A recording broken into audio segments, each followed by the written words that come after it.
I don't know if it's just me, but I feel like people have changed. And it just feels as if everyone is more selfish, as if everyone is thinking of themselves more. And I believe it has to do with the use of smartphones and with us no longer caring about spirituality. Well, we sort of care about spirituality, but the spirituality today is very selfish. It's all about me and my mental health.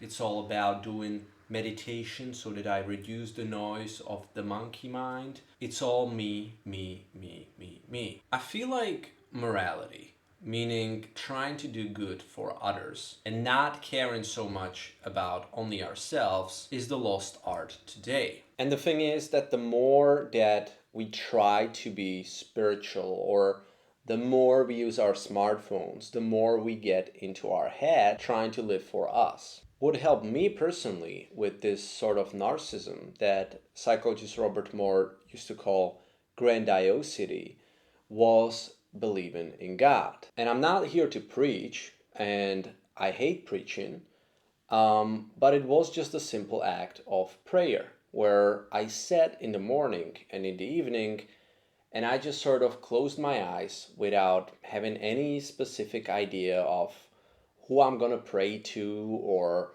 having any specificity in it. And I was just like, thank you. So I thanked for the things that I had throughout my day and that I experienced. I had some people in my prayers that I knew are going through some tough times, and I held them there.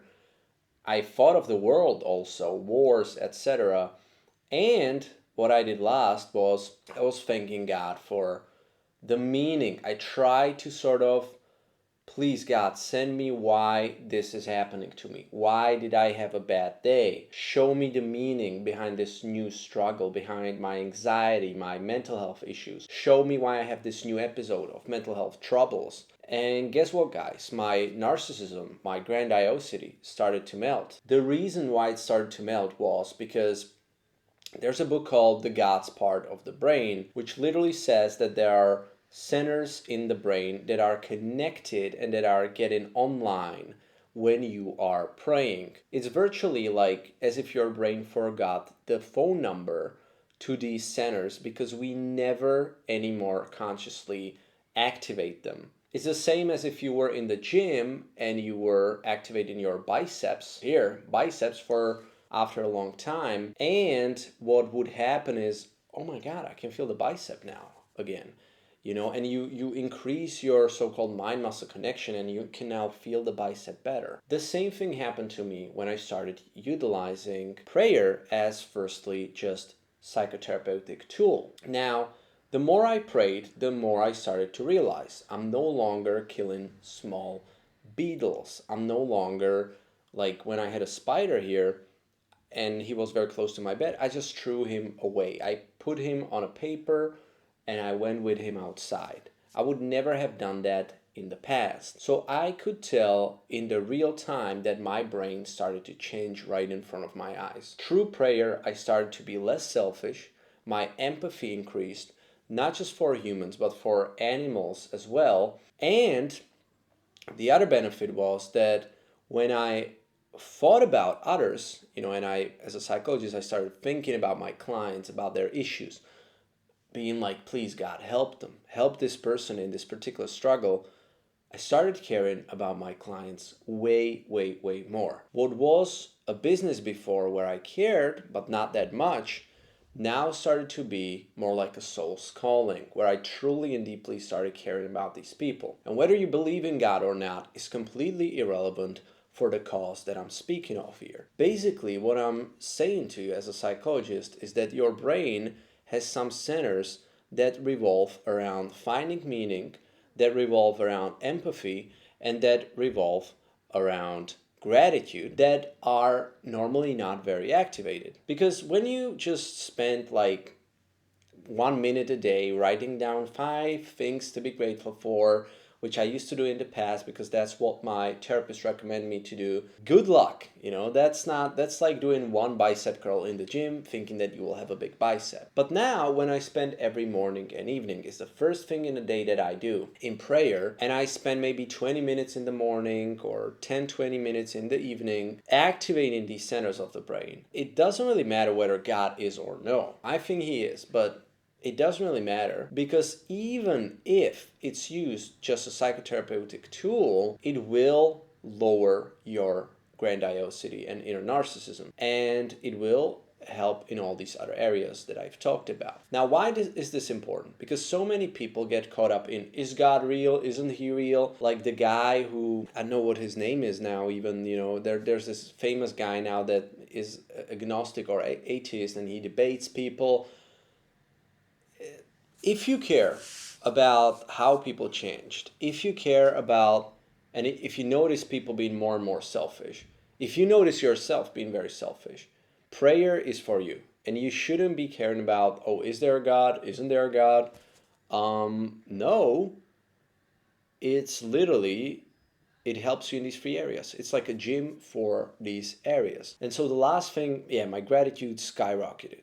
I'm much more grateful, so my ego is reduced because I don't need so many followers on social media. I'm not always trying to hustle my way into getting more. I'm way more content with what I have. So maybe you've noticed this as well, but in our society, if you're fed up with selfishness, if you're fed up with people being glued to their phones all the time, and if you just feel like something is off, try prayer. Try prayer as a psychotherapeutic tool. Forget religion for now. Forget debating, oh, but God is not real, I don't believe in it. Try it experientially like this and see for yourself. If you believe in meditation as something that will true follow in your breath in and out, make you be more concentrated, help you to not go away in your mind to these crazy scenarios so much, then I'm telling you, prayer is literally the same. Like you're literally, through neuroplasticity, changing your brain, and you're strengthening the muscles in it. And also it will help you to find meaning. Because whatever bad is happening to you, people have lives void of meaning now.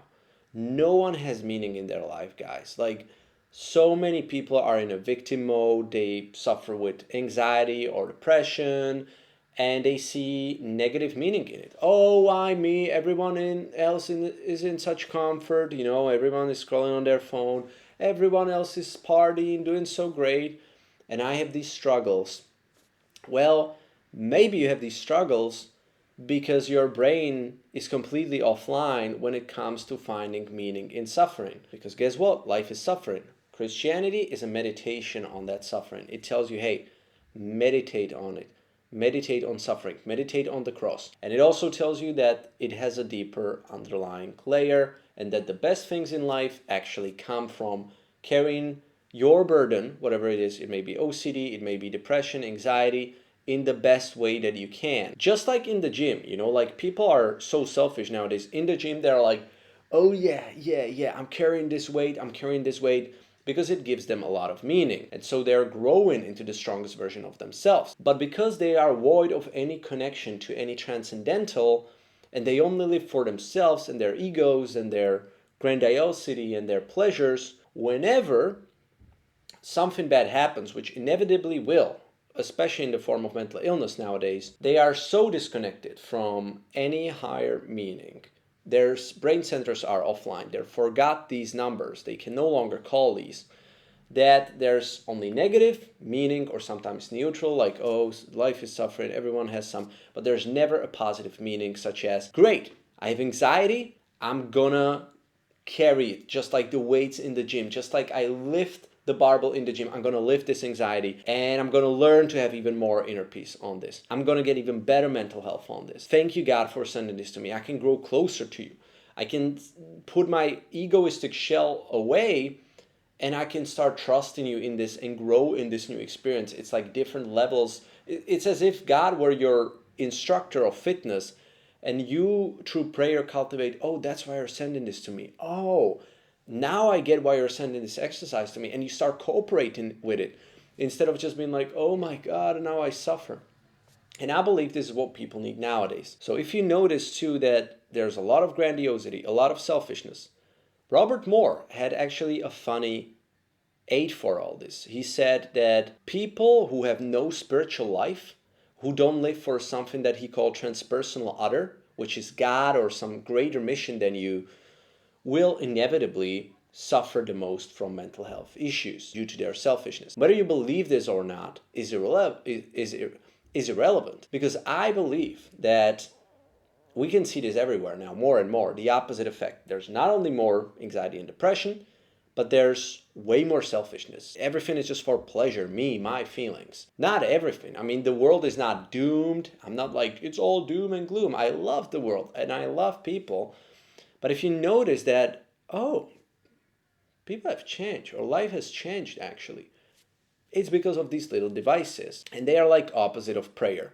They make your life very selfish, very, very shallow, so there's no higher meaning, which is the first purpose of prayer, is to see the meaning in your struggles. They make the opposite, because you see everyone else enjoying themselves. They also are the opposite of gratitude, because, well, you always want more and more and more, so you're never content with what you have, which is what prayer teaches you. So it's the opposite of that. And also your smartphones and social media are the opposite of empathy, because you only see others and you start envying them, you start being jealous, and you always think of you, your followings, your numbers, instead of thinking about other people and their problems as well. So guys, try prayer if you feel like something is off in the world, because that's how I felt and that's what worked for me. I'm not saying it's going to work for you, everyone else is different, but prayer literally saved my mental health, and I would say it made my life maybe 10 times more enjoyable. It was the single biggest change I've ever done for myself. And this is coming from a psychologist with 2 trainings in 2 different therapies. And trust me, I've tried a lot of courses, books, philosophies, religions before, psychologies, you name it. So anyway, guys, have a good one and see you later. If you like this video, click on the subscription, on like button, leave me a comment down below on what you think of this, and see you guys later, and peace.